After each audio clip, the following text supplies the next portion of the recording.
আমি এক ভিডিওতে আপনাদেরকে বলেছিলাম যে উলিপুরে অনেক সুন্দর একটি পুকুর আছে, সেই পুকুর আজকে আপনাদেরকে দেখাবো। আসসালামু আলাইকুম, আপনারা সবাই কেমন আছেন, কি অবস্থা আপনাদের? পুকুরের পাশে বড় একটি বিজয় মঞ্চ আছে। এই বিজয় মঞ্চে বিভিন্ন ধরনের অনুষ্ঠান হয়, সাংস্কৃতিক অনুষ্ঠান থেকে শুরু করে বইমেলা, বিভিন্ন ধরনের অনুষ্ঠান এই বিজয় মঞ্চে হয়।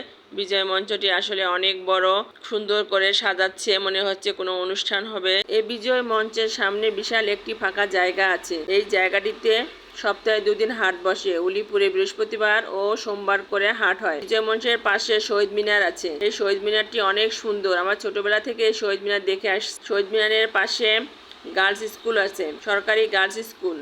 এই গার্লস স্কুল অনেক পুরাতন, আমাদের মায়েরা পর্যন্ত এই স্কুলে পড়ে আসছে। এই গার্লস স্কুলের পাশেই হচ্ছে সেই কাচারি পুকুর। সেই কাচারি পুকুর, কাচারি পুকুর অনেক বড়।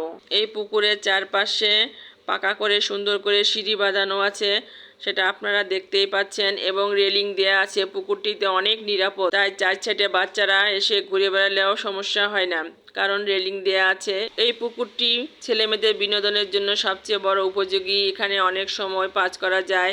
এখানে এসে সিঁড়িতে বসে পুকুরের দিকে তাকালেই মন ভালো হয়ে যায়। পুকুরের 4 সাইডে অনেক রকমের দোকান বসে। বিকালবেলা হলে ফুচকার দোকান, চটপটির দোকান, ঝালমুড়ি, বাদাম ইত্যাদি অনেক রকমের দোকান বসে।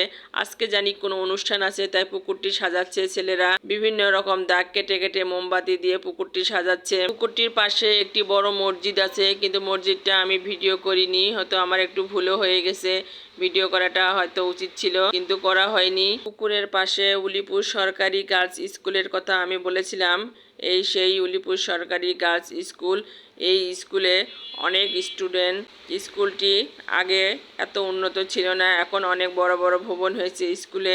স্কুলের পাশে এত বড় একটা সুন্দর বিনোদনের জন্য পুকুর থাকা স্কুলের সৌন্দর্য আরো বৃদ্ধি করেছে যেন। আগের ভিডিওতে একটা ফুচকা খাওয়া দেখাইছিলাম, এই পুকুর ঘাটেই এসে বাচ্চাদেরকে নিয়ে এসে আমি ফুচকা খাওয়াইছিলাম। তো আপনাদেরকে কাচারি পুকুর দেখাইতে চেয়েছিলাম, কাচারি পুকুর দেখালাম। তো আপনাদের কাছে এই পুকুর কেমন লাগলো একটু কমেন্টে জানাবেন প্লিজ। আপনাদের মন খারাপ থাকলে এই পুকুর পাড়ে আপনারা বিকালবেলা বা সন্ধ্যাবেলা ফুচকা খেতে আসবেন, আপনাদেরও মন ভালো হয়ে যাবে। ভালো থাকেন, সুস্থ থাকেন, আল্লাহ হাফেজ।